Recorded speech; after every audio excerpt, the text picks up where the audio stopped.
علماء کا یہ خیال ہے کہ جب آدمی گناہ کرتا ہے تو اللہ تعالیٰ ان گناہوں کو اس آدمی کی طرف پھیر دیتا ہے، تو پھر وہ آدمی مصیبت میں پھنس جاتا ہے۔ آج مسلمان امت کا حال دیکھیں، اس کے کڑیل نوجوان، اکثریت کڑیل نوجوانوں کی بے روزگار ہے، راتوں میں 2-3 بجے تک جاگ رہی ہے، صبح تک جاگ رہی ہے اور سو جا رہی ہے 12-1 بجے تک۔ کڑیل جوان ہیں، 25-28 سال کے گبرو نوجوان ظالم بے روزگار ہے، کوئی بھائی باہر ہے تو اس کی روٹیاں توڑ رہے ہیں، والد بوڑھا ہے اس کی روٹیاں توڑ رہے ہیں، بے شرم ہے۔ 20 سال کی عمر سے تجاوز ہو جائے اور آدمی اپنے لیے رزق حاصل نہ کرے، وہ بے شرمی ہے۔ آدمی کو 2 ہی کام کرنا ہے، یا تو علم حاصل کرنا، اگر تو علم حاصل نہیں کر رہا ہے تو معاش حاصل کر۔ نہ اپنا بچہ نہ علم حاصل کر رہا نہ معاش حاصل کر رہا، بے شرم ایسی نسل پیدا ہو گئی ہے اس وقت، بے شرمی کے ٹاپ پر ہے، اور گھر والے برداشت کر رہے ہیں، سب برداشت کر رہے ہیں، امت بھی برداشت کر رہی ہے۔ تو اس وقت سب سے بڑی بات یہ ہے کہ اپنے ہاتھوں کی کمائی کی وجہ سے اس وقت مسلمانوں کا وزن ساری دنیا میں گر گیا ہے، یہ ایک وجہ ہے۔ دوسری ایک وجہ یہ ہے کہ ناشکری، آدمی جب ناشکری کرتا ہے تو مشکلوں میں پھنس جاتا ہے۔ ناشکری کیا ہے؟ اللہ تعالیٰ نے جتنی نعمتیں دی ہیں، جتنی نعمتیں دی ہیں، وہ نعمتوں کا حق ادا کرنا اللہ کی مرضی کے مطابق۔ مال دیا ہے تو اللہ کی مرضی کے مطابق اس کا حق ادا کرنا، آنکھ دی ہے اس کی مرضی کے مطابق، زبان دی ہے اس کی مرضی کے مطابق، جتنی نعمتیں ہیں اس کی شکر گزاری یہ ہے کہ آدمی اللہ کی مرضی کے مطابق اسے استعمال کرے۔ تو فرد یا قوم جب ناشکری کرتی ہے تو اللہ تعالیٰ اس پہ عذاب نازل کرتے ہیں۔ اللہ تعالیٰ سورہ نحل میں ایک بستی کی مثال دے رہے ہیں،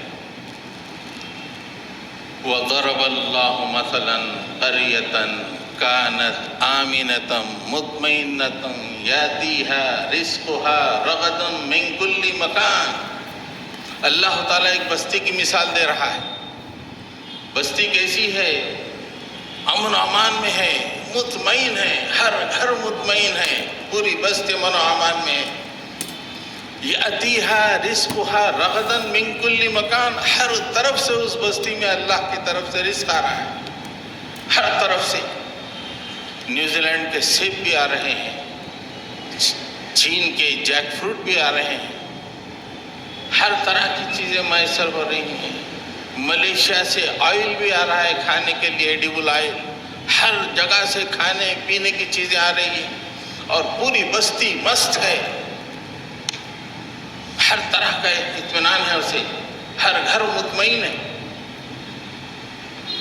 فَكَفَرَتْ بِأَنْعُمِ اللَّهِ، جب یہ بستی کا حال تھا تو بستی نے کیا کیا؟ اس کا شکر گزاری ادا کرنے کے بجائے ان نعمتوں پہ اس نے اللہ کی نعمتوں کی ناشکری کی۔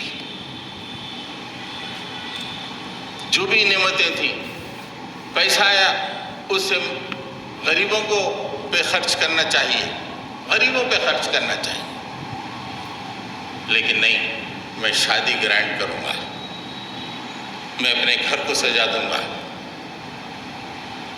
مجھے سستے کپڑے نہیں چاہیے، مجھے ڈیزائنر ویئر ہونا، پیسے پورے اس میں خرچ کیے گئے۔ فَكَفَرَتْ بِأَنْعُمِ اللَّهِ، شکر گزاری نہیں کی اس نے اللہ کی نعمتوں پر، تو اللہ تعالیٰ نے کیا کیا؟ فَأَذَاقَهَا اللَّهُ لِبَاسَ الْجُوعِ وَالْخَوْفِ بِمَا كَانُوا يَصْنَعُونَ۔ اس بستی پہ اللہ تعالیٰ نے بھوک اور خوف کو طاری کر دیا۔ دو چیزیں طاری ہو گئیں، بھوک اور خوف۔ بِمَا كَانُوا يَصْنَعُونَ، وہ ناشکری کی وجہ سے اللہ تعالیٰ نے یہ عذاب ان پہ نازل کر دیا۔ جو نعمتیں آدمی کی زندگی میں آ رہی ہیں، ان نعمتوں کی شکر گزاری ہونی چاہیے۔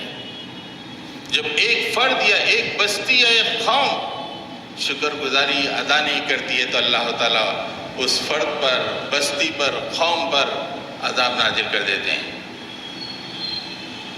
آج مسلمانوں کے کتنے علاقے ہیں جہاں پہ لوگ بھوکے ہیں، اور مسلمانوں کے اکثر بستیوں میں خوف پایا جا رہا ہے۔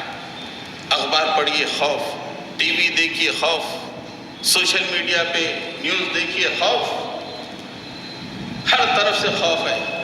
کیوں؟ اللہ نے جو نعمتیں دی ہیں اس کی ہم لوگوں نے ناشکری کی ہے۔ تو یہ دوسری وجہ ہے جس کی وجہ سے مسلمان پریشان ہوتے ہیں۔ بہترین بزنسز رہتے ہیں، چلتے رہتے ہیں، لیکن غریبوں کی طرف توجہ نہیں رہتی بزنس مین کی۔ بس اپنا گھر، وہ فارم ہاؤس بناؤ، یہ ڈیکوریٹ کرو، وہ ڈیکوریٹ کرو، اچانک اللہ تعالیٰ ایسا بٹھا دیتا ہے کہ چیخیں نکل جاتی، چیخیں نکل جاتی۔ ایک لکھپتی آنن فانن میں غریب بن جاتا ہے۔ جینیسس اس کا دیکھیے کہ کیا ہے تو پتہ چلے گا کہ اس نے ناشکری کی۔ آج مجموعی طور پہ امت مسلمہ کو جو اللہ تعالیٰ نے انعامات دیے ہیں، اکرامات دیے ہیں، اس کی ناشکری کر رہی ہے۔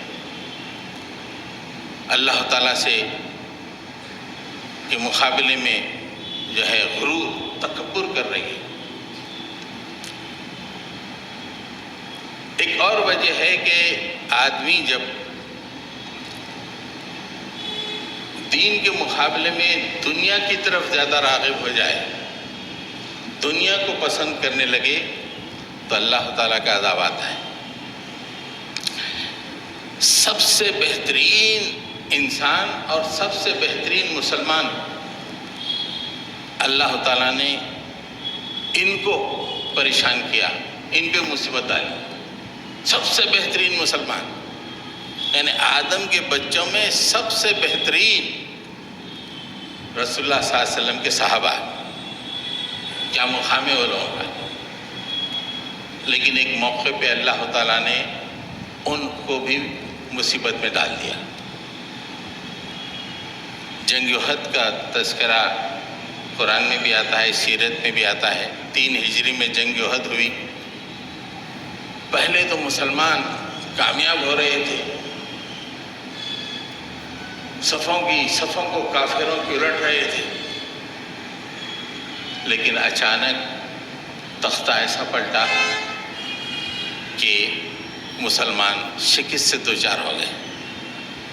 70 صحابہ شہید ہوئے، 70 صحابہ، اور مسلمانوں کی ساکھ کو اتنا نقصان پہنچا کہ 5 سال تک یا 3 سال تک کم سے کم مسلمانوں کی ساکھ متاثر رہی۔ وجہ یہ ہوئی کہ اللہ کے نبی صلی اللہ علیہ وسلم نے احد کے میدان میں ایک چھوٹے سے ٹیلے پر 50 لوگوں کی جماعت کو مقرر کیا، تیر اندازوں کی۔ کہا کہ یہاں سے اترنا نہیں، جب تک میں نہ کہوں نہیں اترنا۔ اگر ہمارے لاشیں بھی گر جائیں، ہماری لاشوں کو چیل کوے بھی کھا لیں، لیکن یہاں سے اترنا نہیں، میں جب تک بولوں یہیں رہنا۔ لیکن جب مسلمان پہلے حملے میں حاوی ہو گئے اور کافر لوگ چھوڑ کے بھاگنے لگے، مسلمان مال غنیمت لوٹنے لگے۔ یہ جو ٹیلے پہ بیٹھے مسلمان تھے، انہوں نے کہا کہ بھئی چلو ہم کامیاب ہو گئے ہیں، اور لوگ مال غنیمت لوٹ رہے ہیں، ہم کو بھی اتر کے لوٹنا چاہیے، لوٹنا چاہیے۔ ان کے صدر عبداللہ بن جبیر کا حامل، انہوں نے کہا کہ مت جاؤ، اللہ کے رسول نے کہا نہیں نہیں نہیں، کامیابی ہو گئی، یہ دیکھ رہے ہیں نا، یہ مال غنیمت لوٹ رہے ہیں۔ 40 صحابہ نے ٹیلے پہ اتر کے مال غنیمت لوٹنے میں اپنے آپ کو شامل کیا۔ کافروں نے پیچھے سے حملہ کیا، مسلمان پس پا گئے۔ اس کو سورہ آل عمران میں اللہ تعالیٰ نے اس پہ تبصرہ کیا، وَلَقَدْ صَدَقَكُمُ اللَّهُ وَعْدَهُ إِذَا تَحُسُّونَهُمْ بِإِذْنِهِ۔ اللہ تعالیٰ اپنے وعدے کو پورا کر دیا جبکہ پہلے حملے میں تم ہی لوگ کافروں کو قتل کر رہے تھے۔ حَتَّى إِذَا فَشِلْتُمْ وَتَنَازَعْتُمْ فِي الْأَمْرِ وَعَصَيْتُمْ مِنْ بَعْدِ مَا أَرَاكُمْ مَا تُحِبُّونَ، لیکن جو ہی تم نے مال غنیمت کو دیکھا تمہارے اندر کمزوری پیدا ہو گئی، تم آپس میں تنازع کرنے لگے، اختلاف کرنے لگے۔ اس موقع پہ اللہ تعالیٰ نے کانٹے کی بات کہی، وَمِنْكُمْ مَنْ يُرِيدُ الدُّنْيَا وَمِنْكُمْ مَنْ يُرِيدُ الْآخِرَةَ، تم میں سے کچھ لوگ دنیا چاہتے تھے اور کچھ لوگ آخرت چاہتے تھے۔ بس اتنا سفر تھا، جیتی ہوئی جنگ کو پورے بھی نہیں، تھوڑے سے، اور وہ بھی یہ نہیں کہ ہمارے حساب، ہم اگر اس کا تبصرہ کرتے ہوئے کہیں گے کہ مال کی محبت میں نہیں، یہ سمجھے کہ بھئی چلو کامیابی مل گئی ہے، چلو ادھر جاؤ، لیکن اللہ کہہ رہا ہے کہ تم میں سے کچھ لوگ دنیا چاہتے تھے اور کچھ لوگ آخرت چاہتے تھے۔ ثم صرفکم عنہم لیبتلیکم، اللہ تعالیٰ نے تم کو پھیر دیا اور تمہیں آزمائش میں مبتلا کر دیا۔ پھر اللہ تعالیٰ نے مہربانی فرمائی، وَلَقَدْ عَفَا عَنْكُمْ، اللہ تعالیٰ نے معاف کر دیا تم کو۔ معاف تو کر دیا، لیکن اس وقت جو وہاں شکست ہوئی جنگ احد میں، اس کے اثرات 3-4 سال تک مسلمانوں پہ رہے۔ تو یہاں پہ اللہ نے کیا فرمایا؟ جو مصیبت آئی، 70 صحابہ شہید ہو گئے، مدینے میں کوہرام مچ گیا، اس کی وجہ کیا ہے؟ وَمِنْكُمْ مَنْ يُرِيدُ الدُّنْيَا وَمِنْكُمْ مَنْ يُرِيدُ الْآخِرَةَ، تم میں سے کچھ لوگ دنیا چاہتے تھے، کچھ لوگ آخرت چاہتے تھے۔ اور ہمارا معاملہ یہ ہے، کلکم یرید الدنیا، تم میں کا ہر آدمی دنیا چاہتا ہے۔ وہ تھوڑے سے لوگ دنیا چاہتے تھے، اللہ تعالیٰ نے آزمائش میں مبتلا کر دیا۔ جیتی ہوئی جنگ کو جو ہے ہار میں تبدیل کر دیا۔ 70 صحابہ کی لاشیں نکلی، شہید ہو گئے، سینکڑوں صحابہ زخمی ہو گئے، گھروں میں کوہرام مچ گیا۔ تھوڑے سے لوگوں کو دنیا کی محبت، اور ہم کہہ رہے تو ہیں مسلمان، لیکن دل پورا دنیا دنیا دنیا دنیا حاصل، دنیا حاصل۔ اللہ کا عذاب نہیں تو کیا آئے گا؟